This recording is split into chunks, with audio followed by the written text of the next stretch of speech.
Donc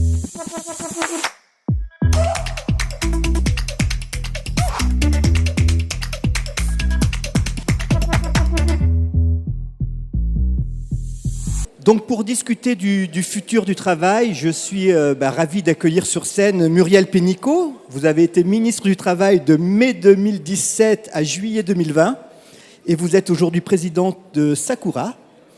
Et Pierre-André de Chalandard, vous êtes président de Saint-Gobain et président de l'Institut de l'entreprise. Alors on va parler du futur du travail, même on va se demander mais quelles sont les grandes tendances, c'est quoi le travail qui est en transformation. Muriel Pénicaud, dans un récent article, vous parliez de tsunami du travail en expliquant qu'il y avait des lames de fond qui étaient en train de bousculer le monde du travail. Oui, je crois que le travail, c'est une histoire de transformation continue. Mais là, on est devant une vitesse et une ampleur de changement qu'on n'a jamais connue dans l'humanité, je crois. Parce qu'on a 4 vagues simultanées qui vont très vite, très fort et mondialement. La première, c'est l'intelligence artificielle, dont je pense qu'on va beaucoup parler, qui va beaucoup transformer des contenus d'emploi et des manières de travailler. Ça va créer, ça va détruire des emplois, mais ça va surtout en transformer. On estime d'ici 2030 à 1 milliard d'emplois dans le monde, ceux qui sont touchés par la transformation. Deuxièmement, c'est la transition écologique. On en a parlé dans le panel précédent. Ça change les chaînes de valeur, ça change les métiers, ça change les compétences, aussi bien dans l'agriculture, l'agroalimentaire, l'énergie, la construction, la gestion de l'eau, la gestion des déchets, les transports. Donc, grosse vague de transformation. La troisième vague, dont on parle moins en France, on commence à en parler depuis quelques mois, c'est la démographie. Ça, s'il y a une science relativement prédictive, s'il y en a une, c'est, sauf cas de grave épidémie ou grève, ou guerre, c'est la démographie. Or, les pays du nord du globe, en gros, Amérique du Nord, Europe, Russie, Chine, Japon, sont très vieillissants avec une baisse de la natalité. En France, 30% de la population en 2040 aura plus de 65 ans. Et puis, en ce qui concerne les pays du Sud, notamment l'Inde, surtout l'Afrique, on a une population très jeune, un Africain sur 2 a moins de 20 ans, donc des besoins d'éducation extraordinaires pour pouvoir rejoindre. Donc, pour pouvoir construire leur avenir. Donc, il faut bien se dire que les sujets d'immigration, qui ont tendance à être pris sous un angle très idéologique, de toute façon, c'est des tendances lourdes. Quand le Nord a des besoins de main-d'œuvre auxquels il ne peut pas répondre déjà, et beaucoup moins de jeunes demain. On est déjà aujourd'hui sur 760 000 jeunes qui arrivent en France sur le marché du travail. Il y a une quinzaine d'années, c'était 900 000. Donc on a déjà cette pénurie, ça va s'aggraver. Et inversement, il y a une demande de l'autre côté. Et puis la quatrième vague, c'est évidemment le rapport au travail qui a beaucoup changé, qui va encore beaucoup évoluer, dont l'évolution a été amplifiée, accélérée par la crise Covid. Et ça, on le voit dans tous les pays du monde, même si, en fait, on voyait déjà ce sujet du rapport au travail, l'équilibre vie personnelle, vie professionnelle, la quête de sens par rapport à l'entreprise et par rapport à mon job, à chacun, la question du temps choisi, le télétravail et autres, je pense qu'on y reviendra, et puis des attentes de respect, de progression, d'un management qui est totalement différent demain. Pierre-André de Chalandard, Sociétal, qui est la revue de l'Institut de l'entreprise, a consacré l'année dernière une première livraison au travail. J'imagine que vous partagez le même diagnostic sur la transformation incroyable même du rapport au travail. Oui, je suis tout à fait d'accord avec les 4 lames. Je voudrais parler de la quatrième, c'est-à-dire le rapport au travail. L'Institut de l'entreprise vient de publier les comptes rendus d'un exercice qu'on fait qui s'appelle les ateliers citoyens, où en fait on a une quinzaine de dirigeants qui sont en dialogue direct avec des panels de Français. Et l'enseignement de cette année, ça s'est fait récemment, qui corrobore ce qu'on voit dans beaucoup d'enquêtes, c'est que vraiment aujourd'hui, et c'est pas très rassurant d'un certain point de vue, c'est que le travail a vraiment beaucoup perdu de sa centralité. L'équilibre vie professionnelle, vie personnelle a changé dans la tête des gens. hein. La famille, les loisirs, le sport ont pris une importance considérable par rapport au travail. Donc ça, c'est quand même un phénomène important. On l'a vu un petit peu au moment du débat. Vous avez dit préoccupant, donc pour vous, ce n'est pas un progrès. On va en reparler. On peut le voir de deux manières. Mais je parlais là. C'est vrai que par certains côtés, c'est un peu préoccupant. Je pense que, on l'a vu au moment du débat sur les retraites, hein, vous vous souvenez 2006-2007, quand le candidat Sarkozy parlait de travailler plus pour gagner plus, il y avait 6 Français sur 10 qui étaient prêts à le faire. Aujourd'hui, c'est 3 sur 10. Donc il y a un vrai changement.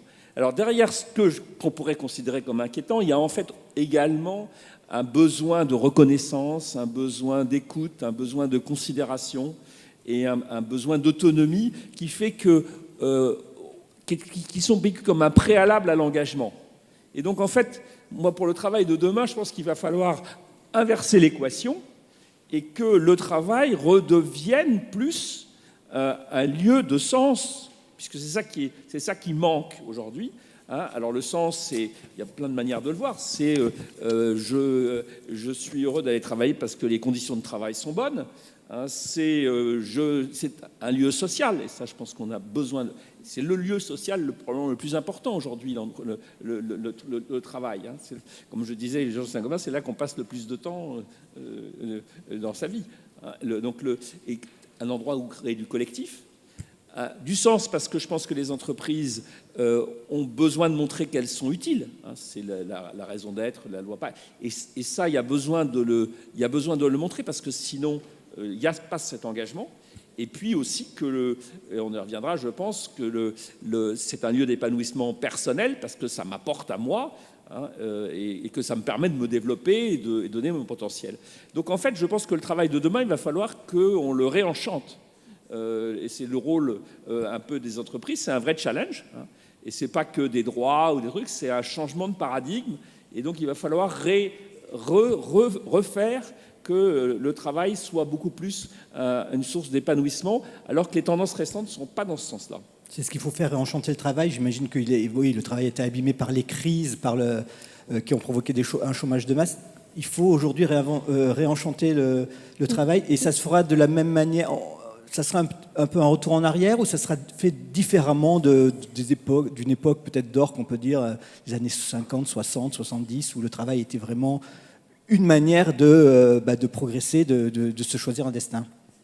Alors, d'abord, il faut faire toujours attention, quand on se dit que c'était un âge d'or, bon, c'est pas ce que disaient les acteurs de l'époque, mais bon, voilà. Mais donc, non, je crois qu'on est au défi de la réinvention, et on peut aussi bien craindre que attendre positivement les changements qui arrivent. C'est clair que les attentes ont changé par rapport au travail. Le manager, on veut plus un petit chef, on veut un coach qui aide à grandir, à le développer. On veut de la reconnaissance, on veut un équilibre vie personnelle, vie professionnelle. Mais il faut aller assez loin pour le réinventer. Je vais prendre un exemple, le télétravail. Le télétravail, ça concerne 40% des emplois. Enfin, 40% des emplois sont télétravaillables dans les sociétés développées, à peu près 30% dans les pays émergents. Mais aujourd'hui, on voit des revendications sociales. Je voyais ça au Mexique récemment. Des ouvriers en usine qui disent « Non mais attendez, nous on ne va pas être pilotés par des ingénieurs qui sont en télétravail et nous qui sommes astreints à un travail posté qui change, et donc on ne peut pas organiser notre vie. Toute notre vie et notre vie familiale dépend du travail. Et donc on a des nouvelles revendications qui sont le salaire toujours, mais aussi une maîtrise sur sa vie, une maîtrise sur son temps, du temps choisi, de la flexibilité. Gros défi sur le plan industriel, parce que c'est très compliqué à faire. Mais je pense que là, par exemple, c'est un défi d'innovation. Quand je discute avec Thierry Marx, qui préside maintenant la Fédération de l'hôtellerie-restauration, il y avait un sujet de salaire. La profession, en 3 ans, a augmenté de 16% les salaires. Ils ont fait le job. Sauf qu'ils ont toujours du problème à recruter. Pourquoi ? Parce que vous habitez en banlieue ou loin, vous devez faire un transport, vous faites le service de midi, vous repartez chez vous, vous revenez. En fait, ça vous prend 12 à 15 heures par jour de travailler 7 ou 8 heures. Et donc, ils sont en train de réinventer aussi l'organisation du travail pour, par exemple, faire une brigade qui fait le déjeuner et après fait une activité traiteur, une autre qui fait traiteur et le soir, une autre qui fait les 3 jours du week-end, tout ça sur un salaire temps plein. Donc, toutes ces choses concrètes, ça va demander d'un dialogue social différent, ça va demander aussi une approche différente. Il y a beaucoup aussi d'attentes individuelles. On est une société plus individualiste qu'autrefois. Et en même temps, il y a une énorme demande de narratifs communs, de collectifs communs. Et c'est vrai, ça a été dit dans le panel avant, et ça vient d'être dit, on a... l'entreprise, sans être parfaite du tout, on est bien placé pour le savoir, sans être parfaite, est quand même un des derniers lieux, peut-être le seul lieu, l'entreprise au sens large, ça peut être une association, une entreprise privée, le dernier lieu où se rencontrent des gens qui viennent d'origines différentes, qui n'ont pas forcément les mêmes idées, qui travaillent à un objectif commun. Parce que toute la fragmentation du logement, de l'habitat, des commerces, des loisirs, de l'école, et je dirais ça ne s'arrange pas avec une loisirs fragmentés sur les réseaux sociaux, pousse à une fragmentation de la société. C'est un des rares lieux où on peut se réunir. Et donc là, il y a une demande de collectif en même temps que l'individuel. Mais ça va être exigeant pour les entreprises parce que, surtout en France, où on a été habitué à sélectionner, à choisir les gens. On a eu 30 ans de chômage de masse. Maintenant, il faut séduire. Et donc, séduire, c'est partir des attentes de l'autre, c'est pas partir de ses impératifs à soi. Donc, c'est un sacré défi quand même pour les entreprises, pour le dialogue social. Mais je trouve qu'il y a du bon parce que, et je termine là-dessus, sur l'équilibre vie professionnelle, vie personnelle, qui est maintenant une revendication de tous les âges, hommes et femmes. Ça va peut-être permettre un meilleur partage des temps de travail parce que les hommes qui restaient tard le soir pour faire carrière et les femmes qui allaient chercher les enfants à la crèche, ça, on a connu. Si les deux veulent un équilibre, d'accord, pari tenu, à la maison aussi. Pierre-André, les entreprises, elles ont les moyens de gérer cette tension entre besoins de collectif et en même temps un peu un travail à la carte que demandent de plus en plus les salariés? Oui, il y a du dialogue, mais il y a aussi de la pédagogie.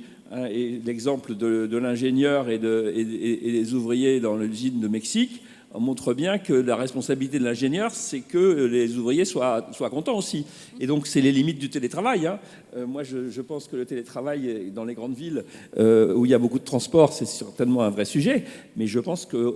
Et c'est pour ça qu'on a travaillé là-dessus beaucoup à l'Institut de l'entreprise. Les entreprises il y a une vraie transformation, elles ne savent pas très bien où on n'a pas encore atterri sur ces sujets-là, où va être le point d'équilibre entre ces tensions. Et il n'est pas facile, parce qu'il faut écouter, on a besoin d'être plus attractif qu'autrefois. Donc il y a un vrai sujet. Pourquoi je disais que c'était un peu inquiétant ? Et je voudrais revenir sur parce que c'est le sujet de la démographie qu'a indiqué Muriel Pénicaud tout à l'heure. La démographie, c'est une loi assez implacable. Et si tout au long du XXe siècle, on a travaillé moins, moi je pense que la démographie fait qu'en France, dans le XXIe siècle, on va devoir travailler plus.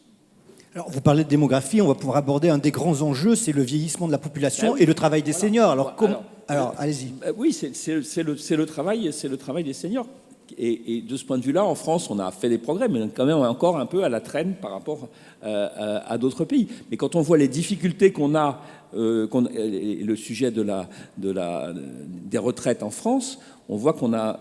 C'est bien lié à ce que je disais tout à l'heure. Il y a un vrai sujet de rapport au travail qui est particulièrement aigu dans notre pays et qui, objectivement, par rapport aux besoins qu'on va avoir, il y a un problème.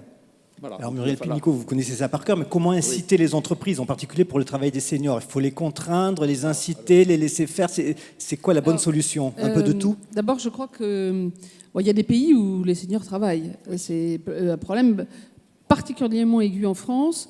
Il faut bien se dire, je reviens aux 30 ans de chômage de masse qu'on a connu. Le résultat, c'est que les entreprises ont pris l'habitude, à l'époque, de recruter ni les jeunes, ni les seniors, ni les personnes en situation de handicap, ni ceux très éloignés de l'emploi en termes d'inclusion. Donc on a eu tout, puisqu'elles avaient tellement de monde sur le marché du travail qu'elles prenaient, j'allais dire, les 25... Elles embauchaient les 25-45 ans, parce qu'à 50 ans, c'était déjà fini. Les 25-45 ans, bien diplômés, déjà un peu expérimentés et n'ayant pas de problème de parcours de vie fracassé. C'est une petite partie de la population, ça. La vie n'est pas un long fleuve tranquille. D'abord, l'âge, avec la démographie, c'est le sujet implacable. Mais aussi, ça demande aux entreprises d'aborder autrement les sujets d'inclusion, les sujets du travail. Je pense que ça peut être une source d'innovation. Parce que ça veut dire que le travail, oui, plus à la carte dans un cadre collectif qui est défini, ça va être nécessaire. Aujourd'hui, il y a des pays qui sont plus avancés que la France sur le sujet. Donc, comme toujours dans ces cas-là, moi, je propose d'aller voir ailleurs. Ça va gagner du temps, y compris au sein des grandes entreprises. Elles ont des pays où le travail des seniors ne pose pas de problème parce qu'on sait aussi l'adapter. Donc, j'incite aussi les entreprises françaises à aller voir ailleurs. Ça nous gagnera du temps. Mais pas que pour les seniors. Pour les seniors, pour aussi tous ceux qui ont besoin d'un marchepied vers l'inclusion. On a beaucoup d'entreprises françaises engagées dans l'inclusion. Mais je crois qu'il faut se dire aussi que ce n'est pas simplement donner la main à ceux qui ont un problème. C'est aussi des talents cachés. Je vais prendre un exemple. Quand j'étais ministre, on a beaucoup, avec Jean-Marc Borrello, on a beaucoup développé, et Thibaut Guilly, toutes les entreprises d'insertion par l'économique. On a doublé le nombre de places.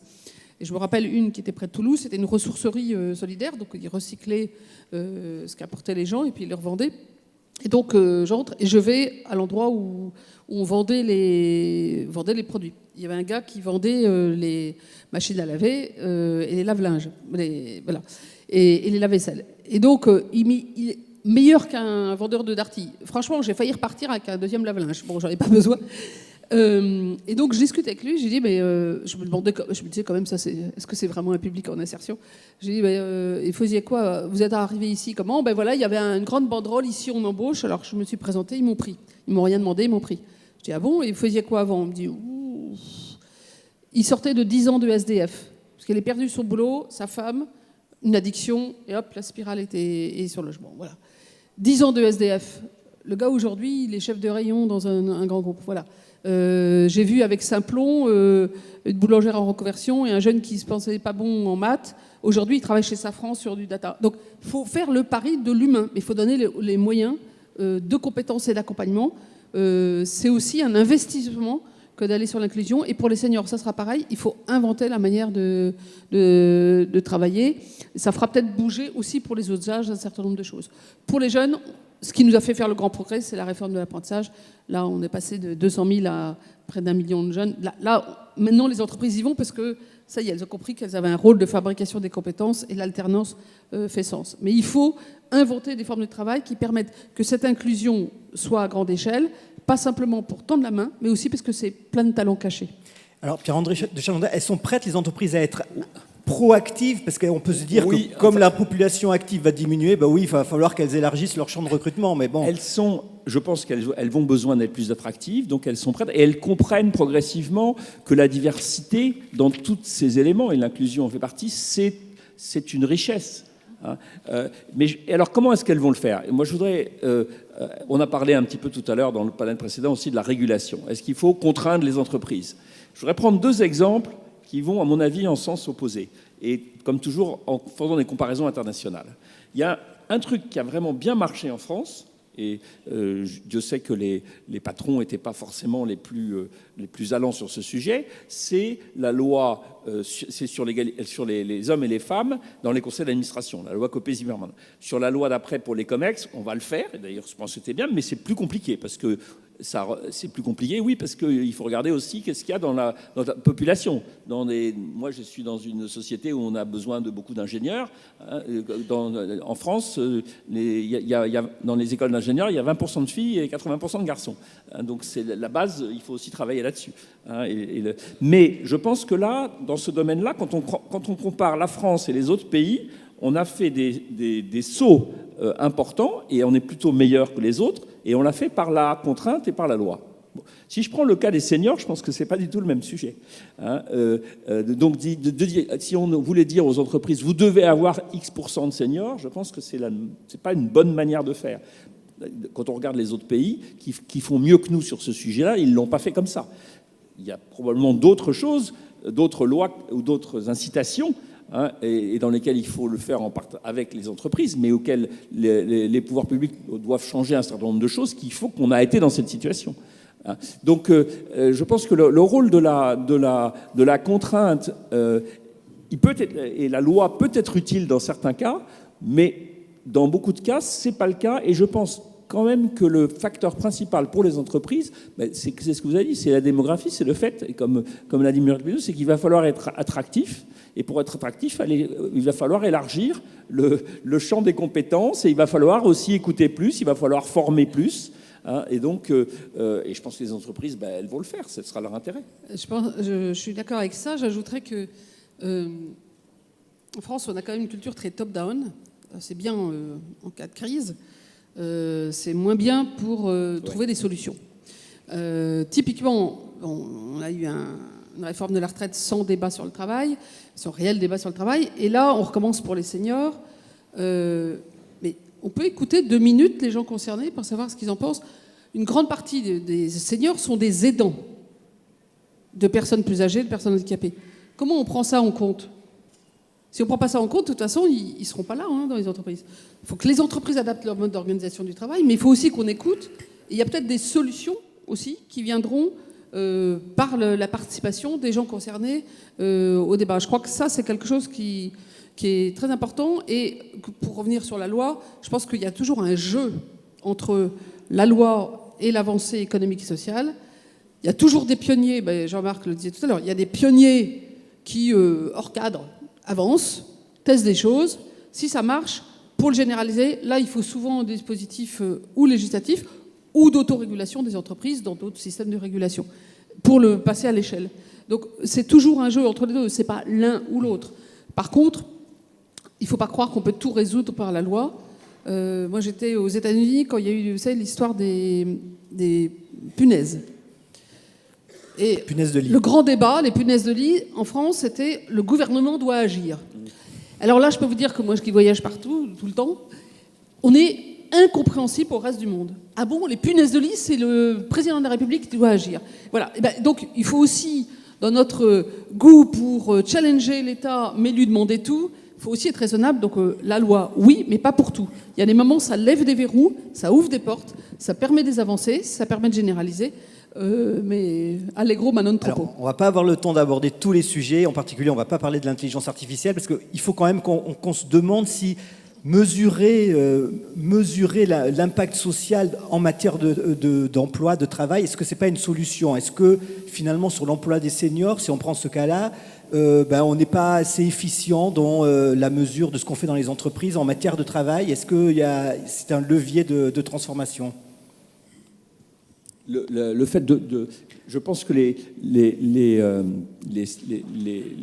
seniors, on a eu tendance à considérer, quand on était dans un système où on avait plutôt trop de monde que pas assez, que c'était la variable d'ajustement.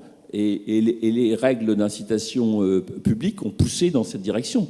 Et les syndicats ont poussé dans cette direction. Il y a eu, tout le monde il y a eu une espèce et ça, je pense que c'est quelque chose qu'il faut qu'on change collectivement, en prenant en compte leurs attentes, mais en prenant aussi en compte le fait qu'ils peuvent contribuer de façon très importante à condition de les former. Parce que ce qui a beaucoup changé aussi, il y a une enquête de l'OCDE qui est très intéressante qui montrait qu'en 87, la formation qu'on avait au départ, elle était valable 30 ans. Aujourd'hui, c'est 2 ans et demi et dans la tech, c'est 8 mois. Donc les seniors, si vous voulez, dans bien des cas, donc c'est la formation tout au long de la vie. Vous avez beaucoup travaillé, vous connaissez beaucoup mieux ces sujets que moi, mais je pense que c'est des sujets extrêmement importants. Et le sujet de l'emploi des seniors, c'est un sujet qu'il faut particulièrement adresser, ce sujet. Alors là, pour le coup, on en a parlé dans la table ronde précédente. Oui. En termes de formation, mesurer l'impact d'une formation, ça, c'est quand même quelque chose de concret qui peut éviter de faire des bêtises ou permettre d'être beaucoup plus efficace. Oui, alors, je reviens un instant sur le compte personnel de formation qu'a cité Jean-Marc Borrello tout à l'heure. Ce qui est très intéressant quand on l'a lancé, c'est qu'effectivement, tout le monde nous disait ça sera, comme d'habitude, les cadres des grandes boîtes qui iront se former. N'est-ce pas François à qui on l'a lancé ? Et aujourd'hui, la réalité, c'est que sur les 7 millions de Français en 3 ans qui s'en sont saisis, 80% c'est des ouvriers et des employés, 50% c'est des femmes qui n'accédaient pas plus à la formation que les ouvriers et les employés, 20% c'est des seniors. Ils ont bien compris que... donc, il y a un moment donné, il y avait des peurs d'apprendre, surtout qu'on n'avait pas trop réussi ou aimé l'école. Aujourd'hui, les gens, ils ont plutôt peur de ne pas apprendre, c'est-à-dire peur qu'on ne leur donne pas les moyens. Et donc c'est pour ça que le reste à charge est une connerie, excusez-moi, parce que pour les plus modestes, ça va plus permettre l'accès au CPF, ou difficilement. Mais je pense que l'investissement en formation continue, sur les 2 ans de pérennité des compétences professionnelles, ça va changer le rapport dans le management, parce que le chef ne sera plus celui qui sait, c'est celui qui permet que le savoir se développe. Mais ça va être aussi intéressant de voir comment du coup on s'organise là-dessus. Le Premier ministre de Singapour est assez connu sur l'éducation et la formation, a décrété il y a quelques mois qu'ils estimaient qu'avec les besoins de transformation des métiers, IA, transition écologique, etc., il faudrait qu'en moyenne, chaque Singapourien adulte, se forme 120 jours par an. Alors, on ne va pas le faire comment, on va l'inventer autrement par des organisations apprenantes, mais c'est vous dire l'échelle de la chose. Sur la mesure, alors oui et oui. D'abord, dans l'entreprise, la structure managériale repose sur des objectifs chiffrés. Dans toute grande organisation, c'est essentiel. Donc s'il n'y a pas d'objectif, ça ne cascade pas dans une entreprise ou dans l'État, c'est pareil, ou dans les collectivités locales. Mais pour ce faire, il faut choisir les bons chiffres. Est-ce qu'on mesure uniquement le retour financier à court terme ou est-ce qu'on mesure le CO2 ? Ben voilà, ça va changer les comportements. Est-ce qu'on mesure l'impact social ? Parce qu'aujourd'hui, la transition écologique est vue beaucoup sous l'angle écologique, qui est indispensable, mais sa condition de succès, c'est le social. Or ça, c'est soit séparé, soit sous-estimé. Et puis, je vais prendre un exemple, mais pour dire aussi que la mesure, elle doit être simple. On a parlé de la CRDS tout à l'heure. Ben, s'il y a 50 critères, je vais vous dire quoi ? Jamais un comité exécutif, jamais un conseil d'administration va regarder les résultats. Ça sera dans le rapport annuel. C'est pour ça que quand on a fait avec les partenaires sociaux, on a construit l'index pour l'égalité hommes-femmes, la seule contrainte que j'avais dit, c'est qu'il n'y aura que 5 critères. Pourquoi 5 critères ? Parce que ça, on peut en discuter en conseil d'administration, en comité exécutif, en CSE, et donc on va prendre des décisions. Donc c'est pas que du reporting, les chiffres. Ça doit être un outil pour l'action. Et donc, c'est très important d'abord de passer du temps à élaborer les bons critères, mais ensuite de faire quelque chose qui est puissant. Et effectivement, sur l'égalité homme-femme, depuis, on n'y est pas encore, mais on a proposé de 84 à 88 points. Dit autrement, on ne progresse que si on mesure, ou dit encore autrement, ce qu'on ne compte pas, ne compte pas. Super. Bah écoutez, ça va être le mot de la fin, puisqu'on est arrivé au temps. Merci beaucoup. Merci Muriel Pénicaud. Merci Pierre-André de Chalandard. Merci à vous deux. C'était un autre style de débat, tout aussi intéressant.